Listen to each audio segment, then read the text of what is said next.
So just to begin nice and easily, nice and gently, we'll start with this little self-massage exercise as we often do. Just stand comfortably and rubbing your hands together. So you just warm your hands and your fingers up a little bit, and then with the pads of your fingers, tapping over your face, a light, rapid movement on your face.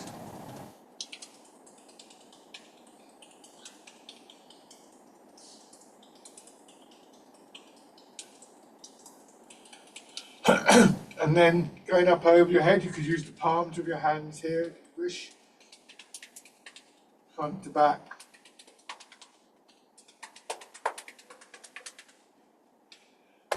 Down to one shoulder. See if you can sort of feel the muscles vibrating a little bit as you do this. In your arms, likewise, the muscles vibrating. So you're just starting to physically warm up, but also just to take a little bit more notice of what's happening within your body. On the other side, and as always, that focusing of attention is an important element in our practice.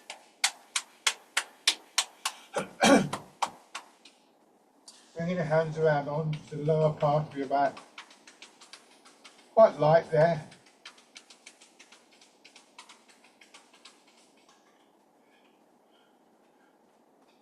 Coming around your hips.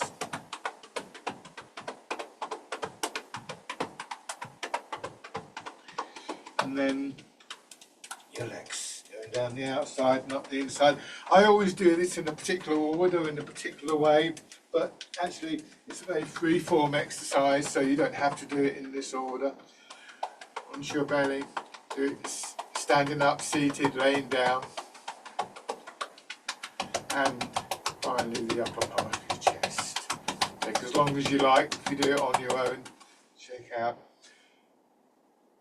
And a good way of, as I said, physically warming up, but also just getting that focus of attention that is so much a feature of this art.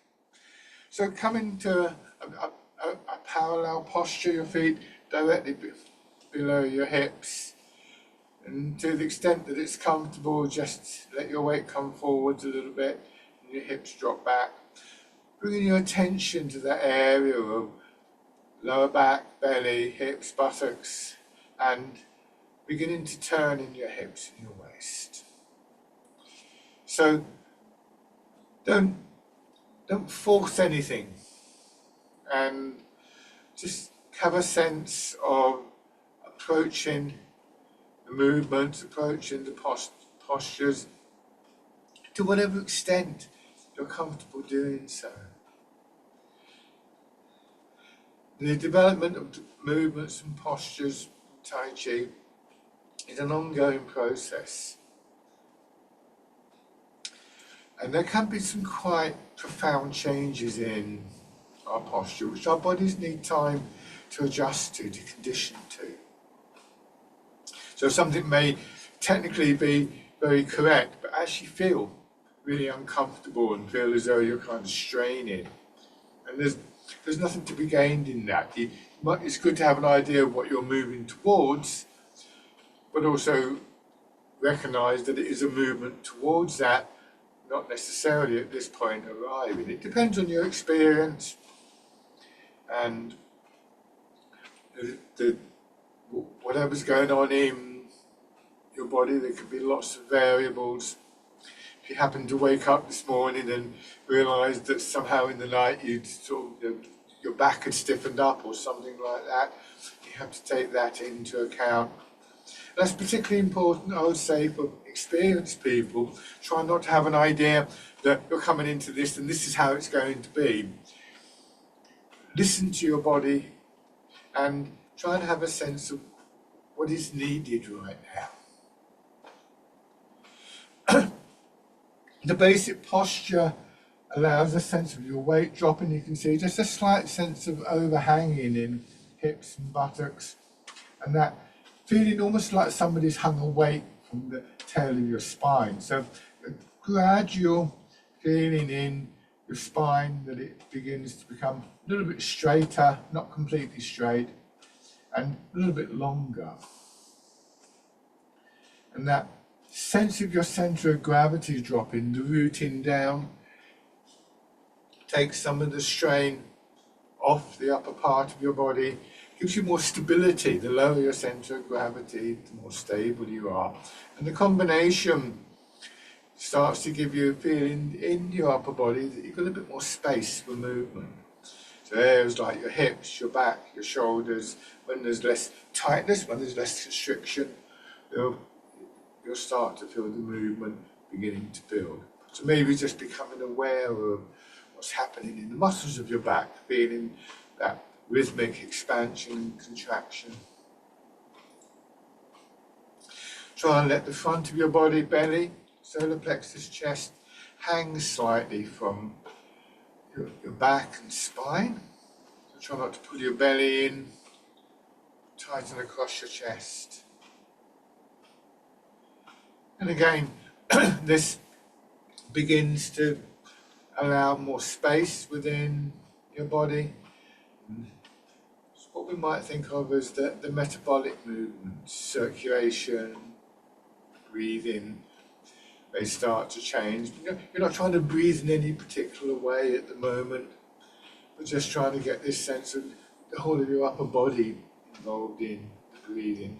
So breathing is a natural process, of course, so we don't want to interfere with it too much too soon.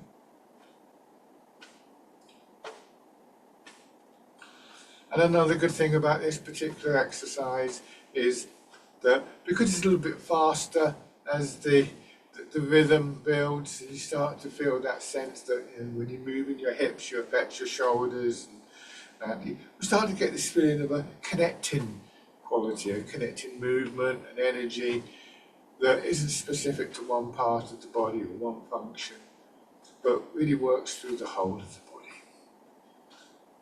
And all of these are things that we're concerned with in Tai Chi.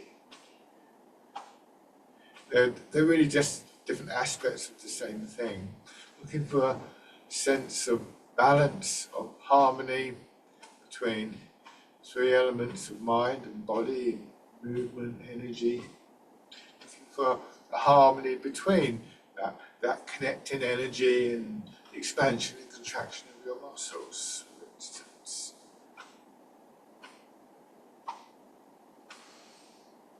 And then just raising your arms, and that harmonious quality that begins to build in our body can actually help to just settle our attention, so it becomes a more harmonious quality in mind as well as in body.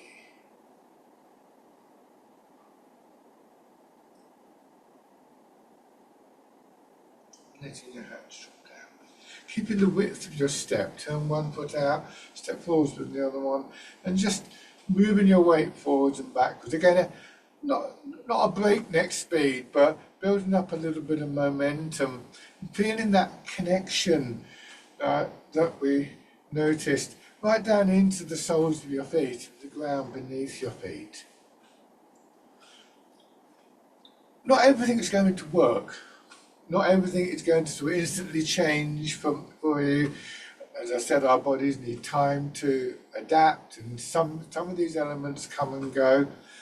But one thing that is, I wouldn't say constant, but which gradually, reliably develops, is if we keep bringing our attention back to these details of movement and posture, then gradually our attention begins to settle, our thoughts begin to settle, and that sense of calmness within the movement begins to build. So these three elements that I described, mind, body and energy, really interacting and supporting each other in various ways, because as we become more aware of something, we're more likely to be able to change it, to work creatively with that.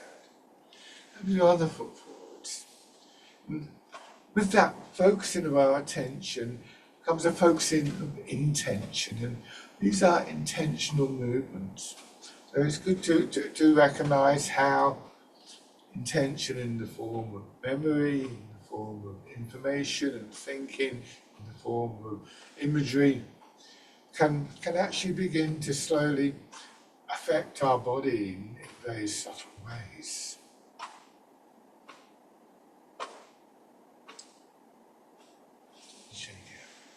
So coming back to the parallel stance and just standing for a moment, feet should be hip width apart. You could measure that from the outside of the foot or from the inside or somewhere in between, depending on what works for you.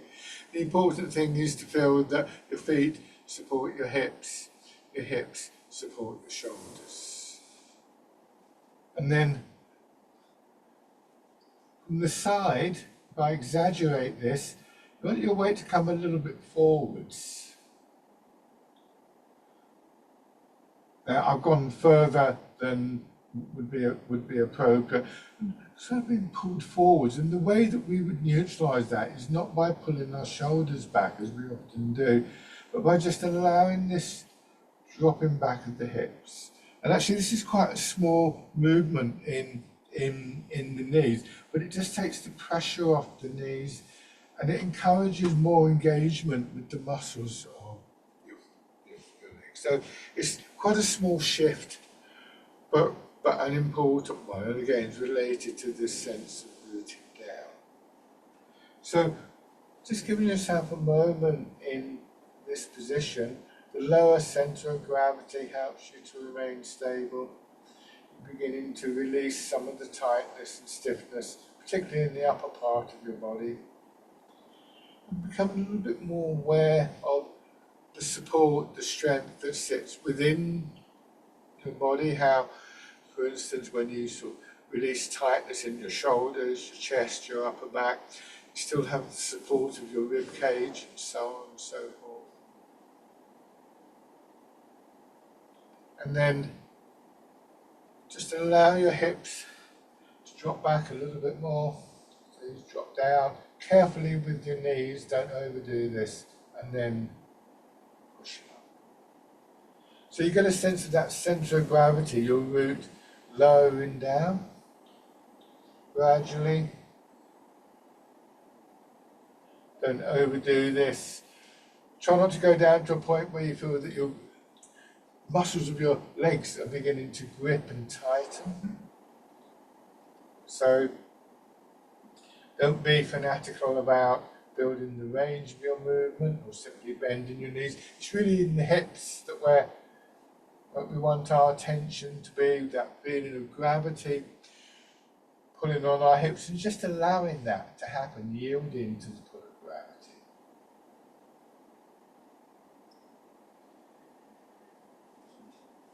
Another thing about the root is not just about physical stability, but it's also, as we sink down, we build the pressure in the legs and the ground for the push upwards. So it helps to generate this rising, expanding energy that comes up into your upper body, into your back and your spine, into your belly, your chest. With a nice, steady, soothing, flowing rhythm. Bringing your hands around as though you're cradling a ball, and this time as you push up, the expansion in your upper body, pushing your elbows out. Turn your hands over as though they're resting on the ball and sinking down. Turn your hands and push up. I mentioned earlier about the use of imagery as one of the ways in which we focus our attention and our intention. And one of the most common images is to move as though we're moving through water. Or some people use the expression as though the air around you were thicker than normal. This encourages a certain style of movement that is both softer, particularly in the big muscles and joints of your body, and at the same time does have a conditioning quality to it. It really contributes to the flow of the movement. Maybe feeling that your breathing begins to harmonize with that fluid rhythm in the movement. What you may find is that it does that some of the time, but every now and then you maybe need to take a longer breath or an extra breath, which is fine.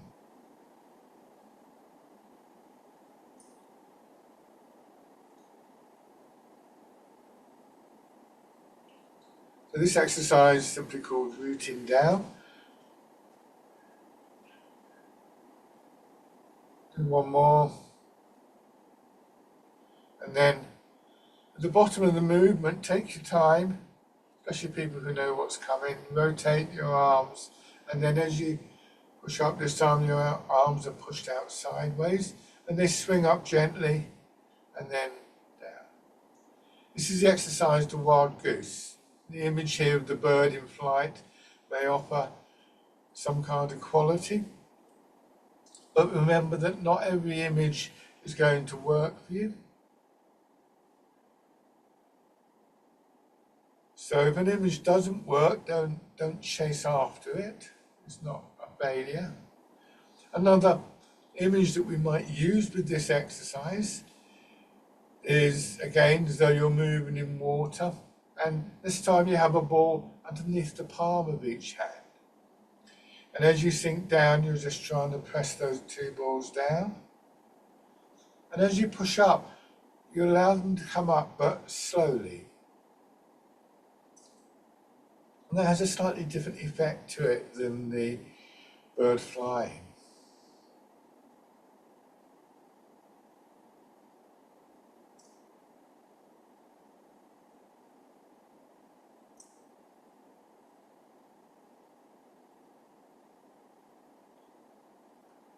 One more time. Try not to speed up. Let your hands drop down, cross in front of your belly. And this time as you push up, it's your elbows that get pushed out again, drawing your fingers around in a nice smooth circle. The exercise parting the clouds. The habit of rushing is hard to get past. We tend to have very lively minds and quite busy lives, so there's plenty that can distract us. We don't always realise straight away that this is happening, and suddenly we realise that our thoughts have drifted off somewhere, our movements have become a bit sloppy, speeded up, and we've begun to lose that sense of calmness, of being present in our bodies. And this is where the details of the movement, exactly where your hips are, where your shoulders are, those patterns of expansion and contraction in your body, can be a useful way of just bringing your attention gently back, anchoring your attention, just breaking that cycle of speeding up almost as though you're running downhill.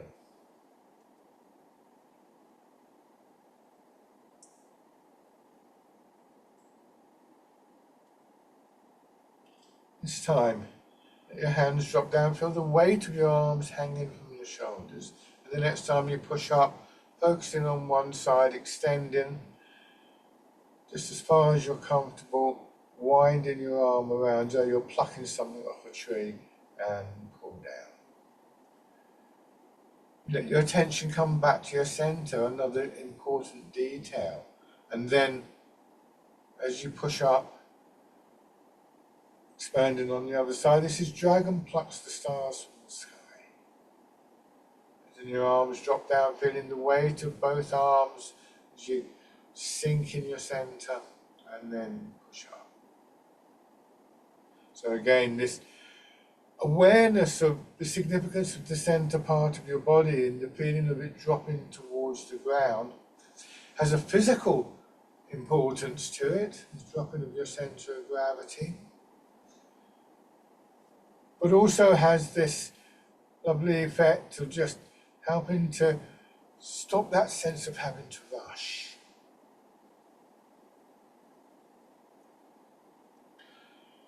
And this feeling of our center dropping, the rooting down, the connection to the ground, is something that we learn in Tai Chi and something that we can begin to take away with us as we get better at it. It becomes a more familiar pattern, so this quietness, this calmness becomes more accessible to us. One more time on each side.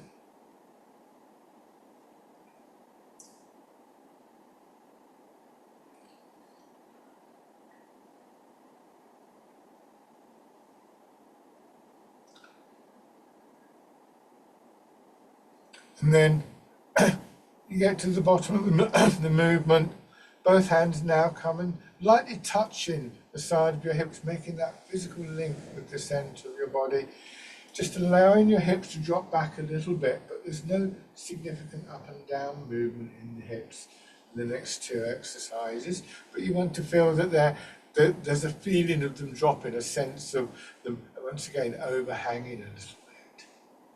And then expanding through your body, particularly your back, pressing up, coming back. Try not to rush the movement. Bring your hands and lightly touching the sides of your body. Pushing out to the sides and turning. So coming back, lightly touching the sides. Pushing out, turning the other way and back.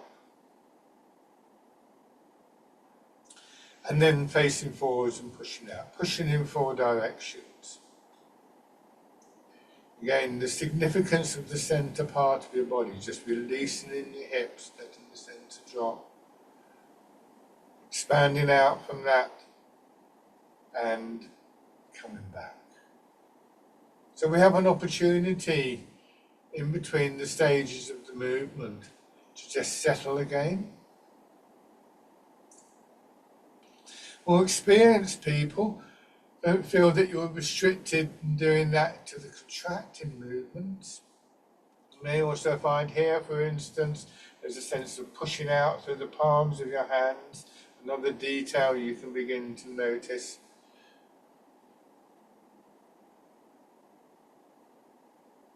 And the ideal would be that that sense of stillness within the movement never left us. But of course it does, so we learn to come back to it.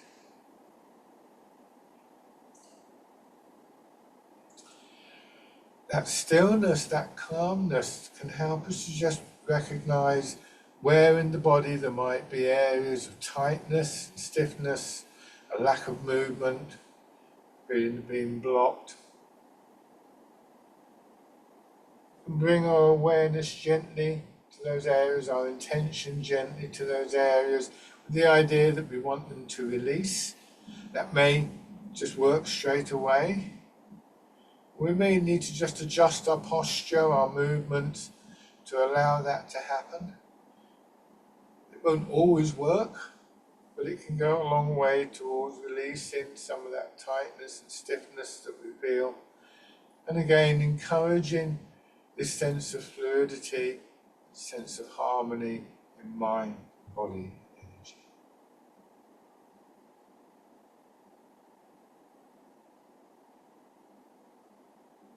If the term energy isn't useful to you, just think of movement. Movement is a form of energy after all. One last time.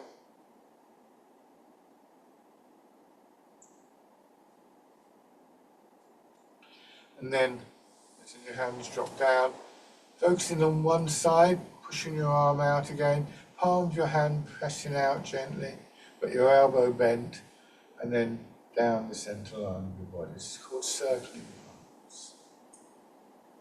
Again, try not to strain in your shoulder. It's a smooth rotation. Feeling of your big muscles in your shoulders dropping down slightly.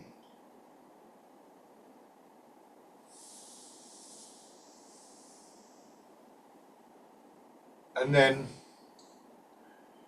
add in the turn. So this just brings your hand across a little bit.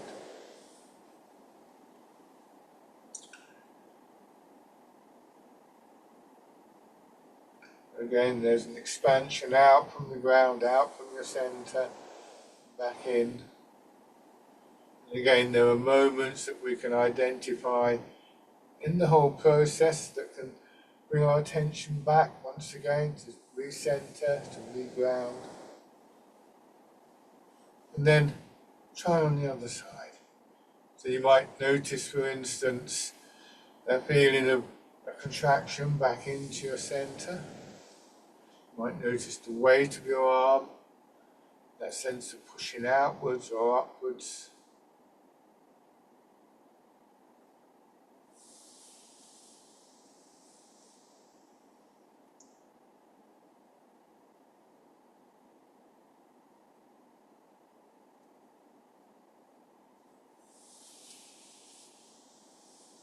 And then it's time, in the top position, add in the turn.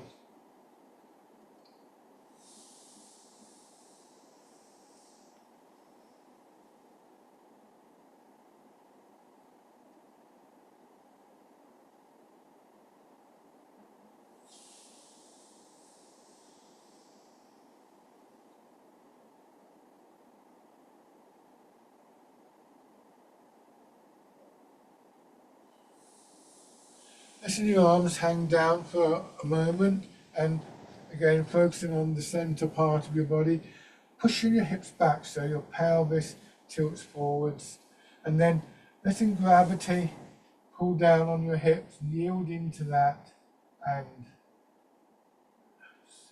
the pelvis just levels off again. And when that happens, your centre of gravity stays over your legs, but your head and shoulders go forwards. Go very gently with this one. It's a strong movement in your hips and in your knees. You want to sink down just a little bit and then let the hips drop back, push up, expanding upwards through your upper body.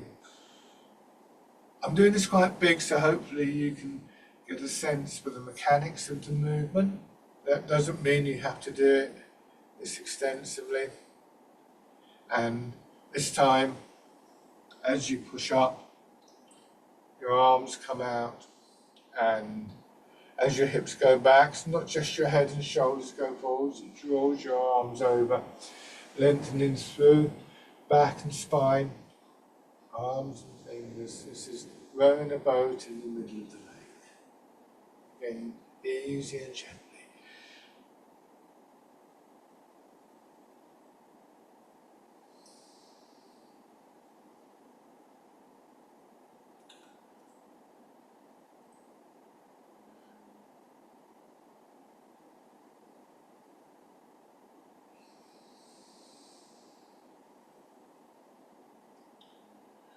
One more time, using that same movement in the center of your body to bring you gently upright, but your hands in front of your belly, palm down, turning, then pushing the hips back, then turn again. Let your hips drop down, turn back to the front. Again, I'm doing this quite big, so hopefully you can see what I'm doing. This is called polishing the table. The center part of your body, pulling your arms around in a circle at the same time as the vertical rotation brings you back to a nicely aligned posture. Easy and gently.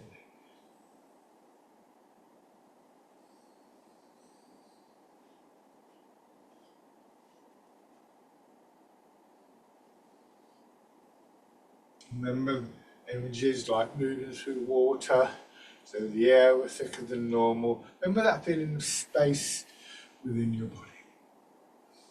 And then just coming back and standing.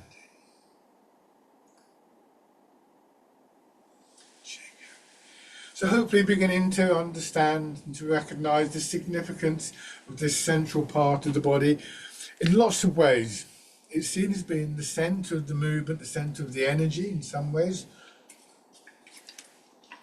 It's a focal point for our attention, and one that we gradually train ourselves to access more easily. This is a very real benefit, I think, that we can take into our daily lives with us, because we get used to coming back to that what is an increasingly familiar feeling of quietness and stillness just for a moment.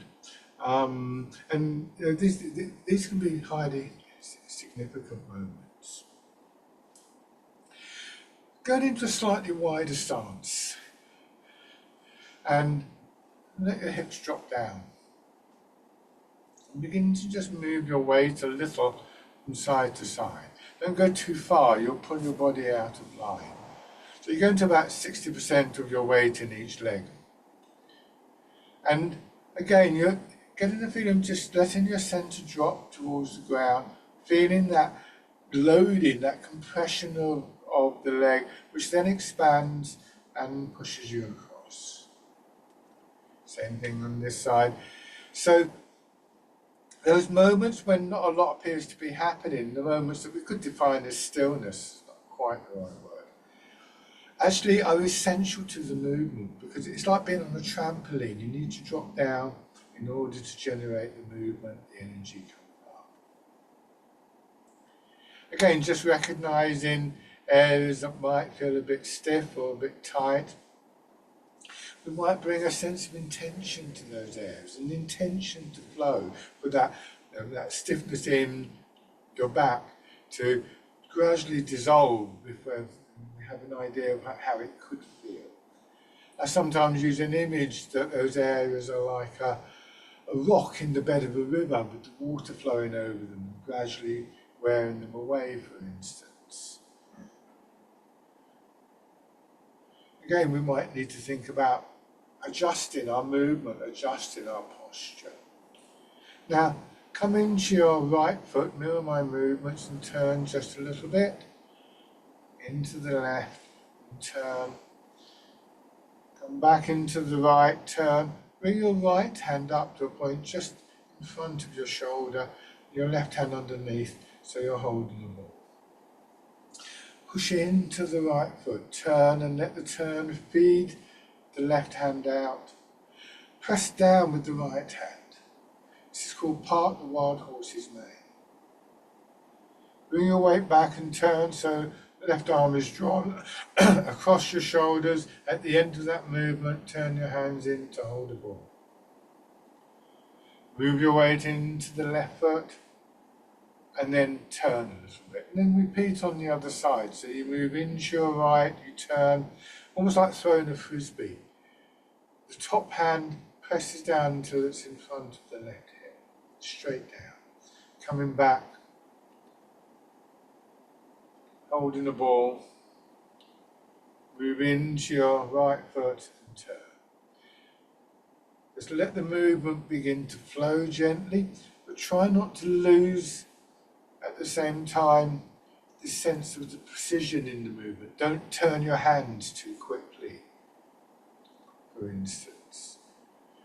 Be patient, wait until everything's in position for each move before you think about trying to start the next movement. There's no rush with this. And remember, our thoughts will tend to make us rush, and in particular what often happens with a more complex movement like this is we're too quick to do a movement. Turn our hands too quickly, or we swing our arm out but miss the movement of the weight and the turning of the centre. So once again, feel the movement from the ground, moving across, turning. It's that movement that swings your arm out, expanding in that side of your chest, coming back, parting the wild horse's mane.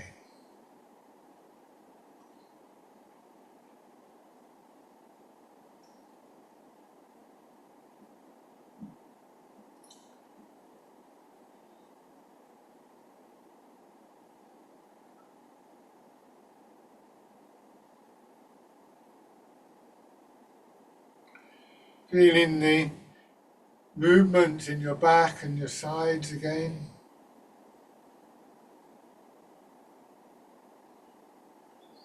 So a part of your attention, simply observing what is going on in your body.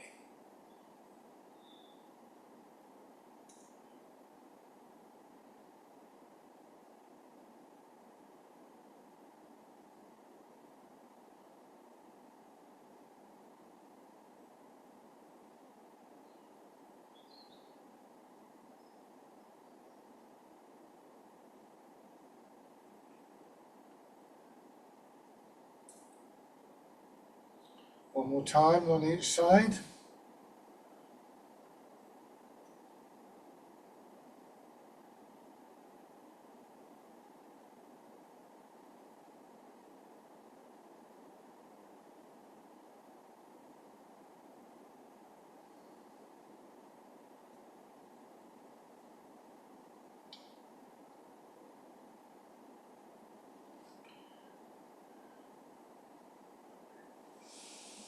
Shake out. So movement adapted from the Tai Chi forms, and one of the things that I've learned from teaching and practicing these forms over the years is the value of completing a movement, of not rushing from one movement to another.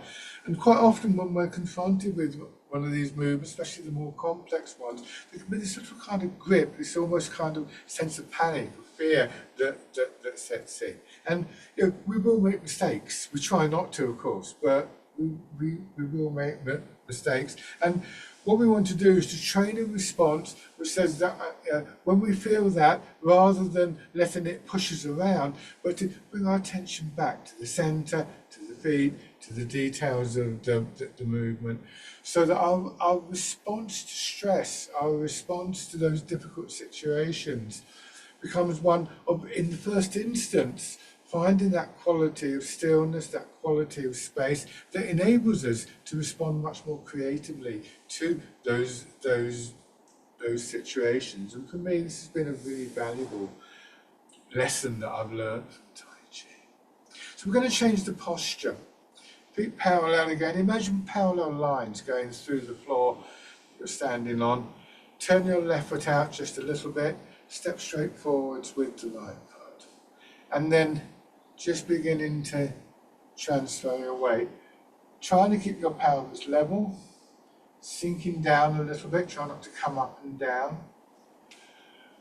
Ideally you would be facing straight forwards, but if you're slightly angled outwards and when you turn, try and adjust, you feel as though you're twisting your knees or you're twisting your back up. And for the moment, just allow that slight angle. It's not a major problem.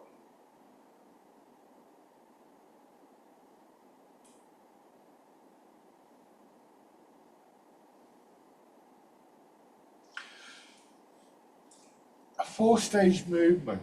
Your weight moves into one foot, and again you take a moment just to settle until you can feel that push, and then your weight moves again and you settle.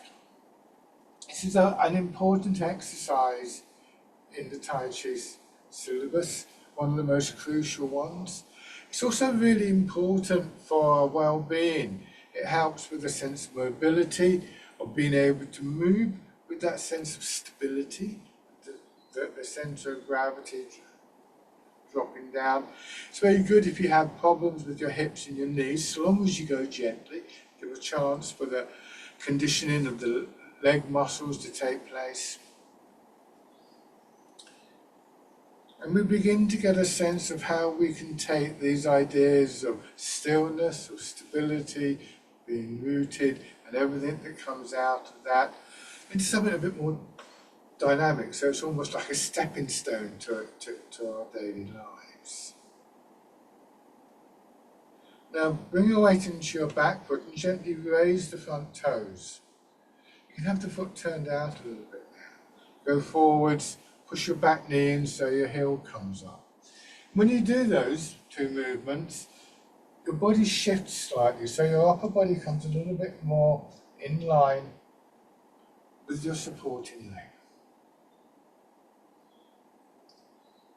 And so you're able to begin to find your root, your stability over one leg. It can also help, particularly again, people with a bit more experience, if you have some kind of sense of what that means for yourself physically. So that becomes an intention, something that you can aim for. And then coming into the front foot, draw your back foot in. You can put the ball of the foot down to steady yourself. Push back and out. Put the ball of your foot down, lower your heel. Press the foot into the floor and move back. Raise the toes. Bring the foot in. Step out, put your heel down. Lower the ball of your foot. Press in. Don't get fanatical about standing on one leg. If it's a goal of yours, then be patient. It's better to feel that you can get that stability over one leg with the toes down, and you'll feel, oh yeah, that's quite nice, than it is to try and bring the foot up and wobble around all the time. When you've realised that you can find that stability by releasing tightness in the body, by settling down, then that's when you may find that you can start to raise the leg up. But it has to be in that order. And so often I see people, they're desperate to stand on one leg, they get to about here and it's like, oh, and they're all over the place. If only they would take a bit more time, then find that it comes much more simply. Shake hand.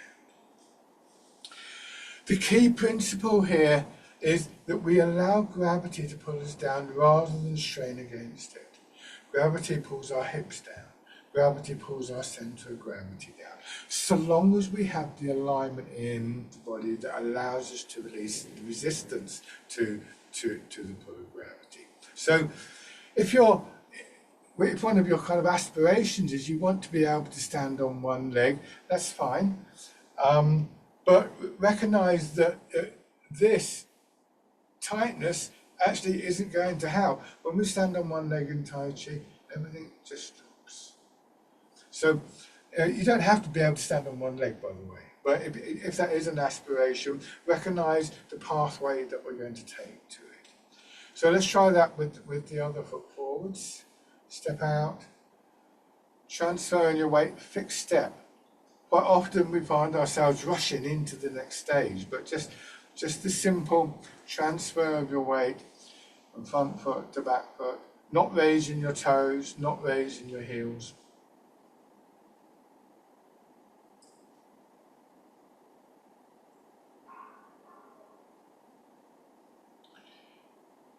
So again, taking things stage by stage, step by step.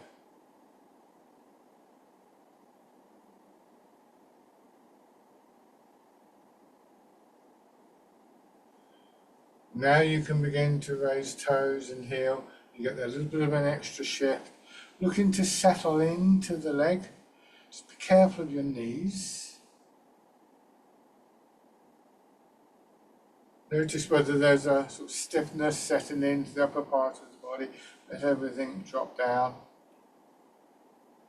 Stepping in with the toes down, because having the toes down can help you with this sense of stability or releasing.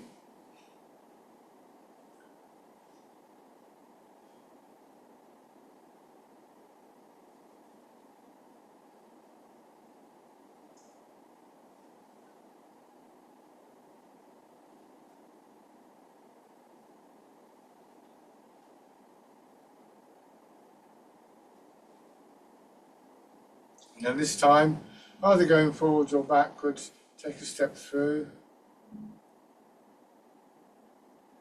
Take your time. It's a shorter than normal step and probably wider than normal. So we can establish the step, we can get the foot into the correct place without having to drop forwards or backwards.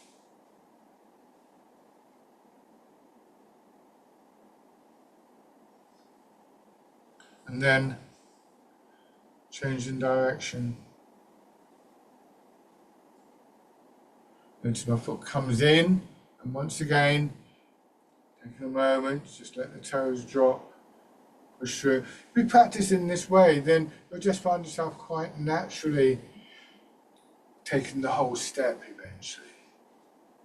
Some of the time at least. And check out.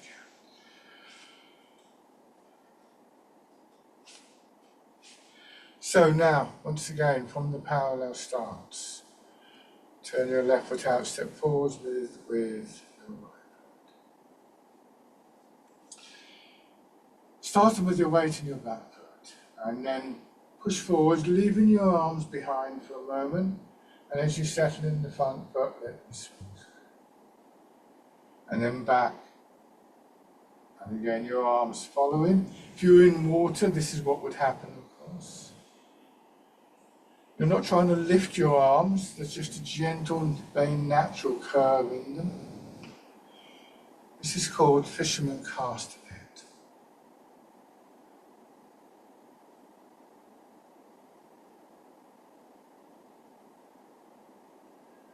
Remember, not lifting your arms, so not straining in your shoulders. A very smooth feeling of movement in your back and your shoulders.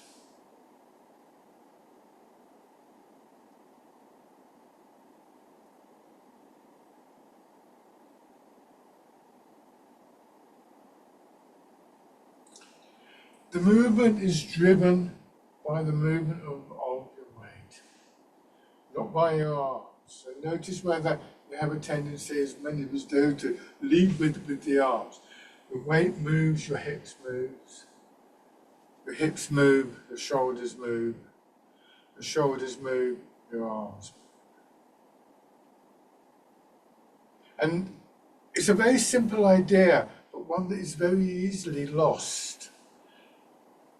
If we're paying attention to our body, we'll notice that. We'll notice that we're stiffening up perhaps in our arms or our back. We'll lose that fluidity of the movement. And again, when that happens, we want to develop the habit of bringing our attention back to the ground, to our feet, to our hips. Rebuilding the posture, rebuilding process of the movement.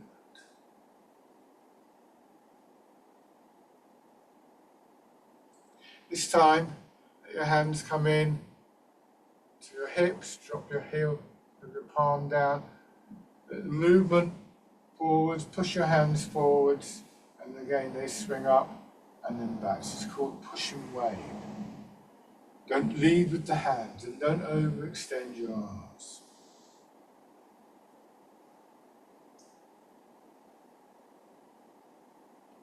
A slightly stronger quality, more compact quality to the movement.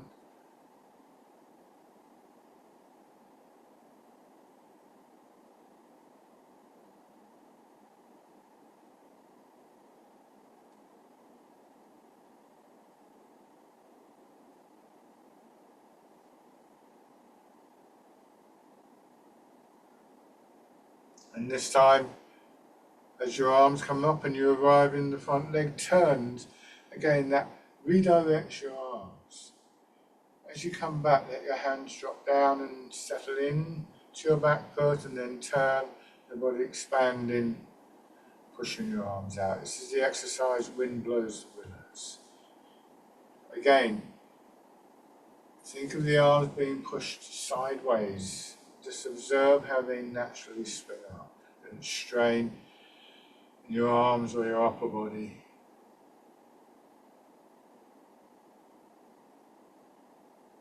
People who are familiar with this recognize the significance of the dropping of your hips.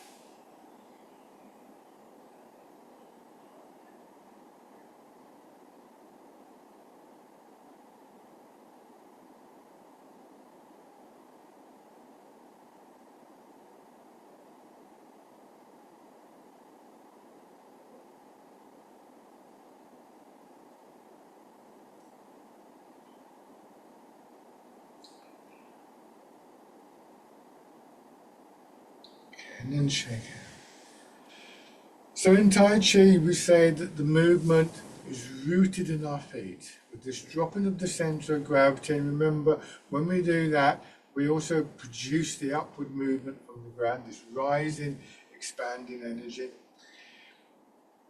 Transmitted through our legs, and you can see with those last exercises, the weight moving from foot to foot is a really good example of how that transmission works. Guided, directed through the centre of the body. When we did Wind Blows the Willows, when we turned, the arms went in a particular direction. When we turn the other way, it changes. So again, a focus of attention into our centre. And finally, expressed in our upper body and arms. So not being in a hurry for the arms in particular to move, but rather using them, the intention in the arms is for them to create a shape that the movement, the energy can flow into. So with the other foot forwards, keeping the width of your step about the same in length, sinking back and then fisherman casting it.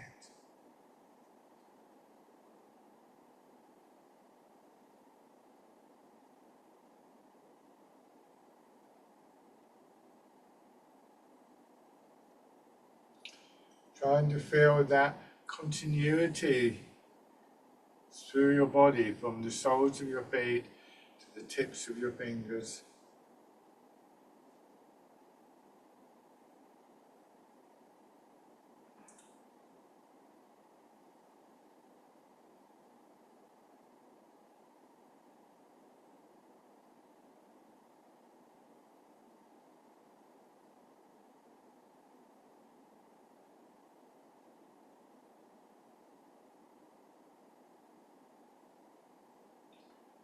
This time, coming back, bringing your hands in to your hips, pushing wave. Don't be misled by the term pushing, it's not a strained movement. And being careful not to overextend your arms. It's quite a compact movement, just a little bit beyond your toes, your front toes.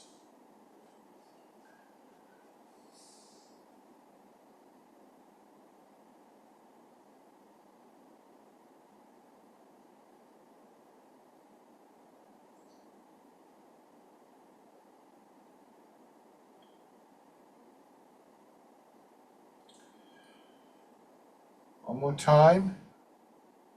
So as you arrive in your front foot, you turn into Wind Blows the Willows. Contracting, expanding as you settle into your back foot. Don't forget to move the weight. Don't get so caught up with what's happening in your arms that you lose the sense of continuity of your whole body moving as one unit. And just this view from your mind of your whole body rather than too much attention to your arms and your upper body. Feeling your weight moving, your center turning.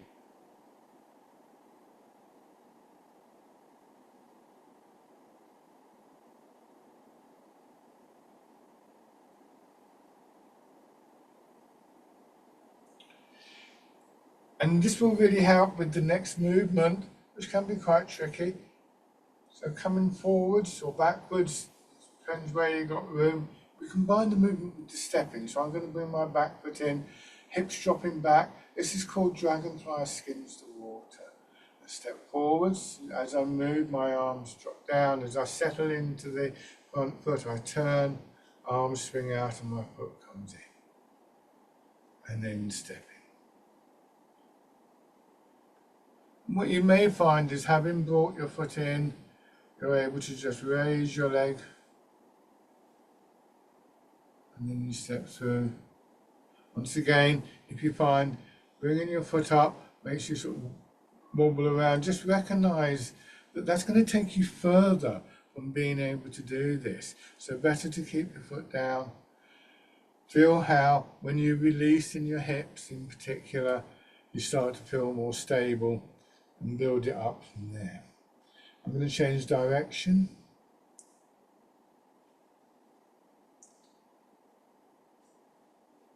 So again, you may want to raise your leg, not as the case may be, or comfortable in the movement.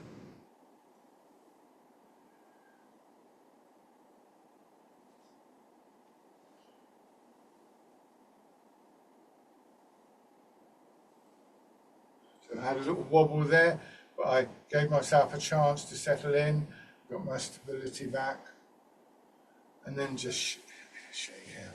And this process of beginning to appreciate how important it is to yield. The yielding in Tai Chi comes from the martial side of the art. It's not giving way. It's not just being defeated. It's actually a way in which we can begin to change our response to a particular situation. So when I found myself there, just oops, I was a bit tight. I could have put the foot down, by the way. That would have been fine, but I was able to let my hips sink and come back to a sense of stability. And learning to do this is actually a very useful life skill. I mean, it's a very important aspect of the martial side of Tai Chi. But when we're under pressure, we tend to have one of two responses. We either give in to that pressure, or as we stiffen up, we tighten up. Tai Chi presents us with a third option, that we can begin to work with whatever forces are acting on our body. We might draw an analogy with sailing, where the sailor adjusts the angle of the soft sails of the boat, so that a wind that might have pushed the boat over or off course actually propels it along. And again, this is an idea that we find in the martial side of Tai Chi, but which we can apply to many situations in our lives. So learning to come back to this sense of being still, of being rooted physically, being aligned to allow that to happen, that quietness, that stillness, that calmness is actually one of the great lessons of Tai Chi. So coming back to the parallel stance, this last exercise really illustrates how we're able to do that. It's called Embrace Tiger, Return to the Mountain. Sinking down and then pushing up, your arms being pushed away from your body again, but this time they come around to hold a ball against your chest. Drawing in and then starting with your hips, everything begins to settle down. Hips drop, shoulders drop, hands drop. Coming back to the mountain and then pushing out again. And the useful idea here is to notice how it is, what it is that draws you back. So, if later in the day you're in a situation where you feel yourself getting a little bit stressed, a little bit frantic, what would be most helpful for you to remember at that point, just so you can remember that sense of stillness, that sense of calmness. It's not going to solve all ills, but it's a good starting point. This is again something that you can build and take away from the session with you.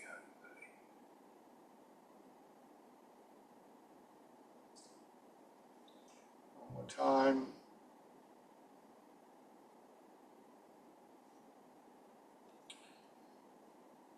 And then stand.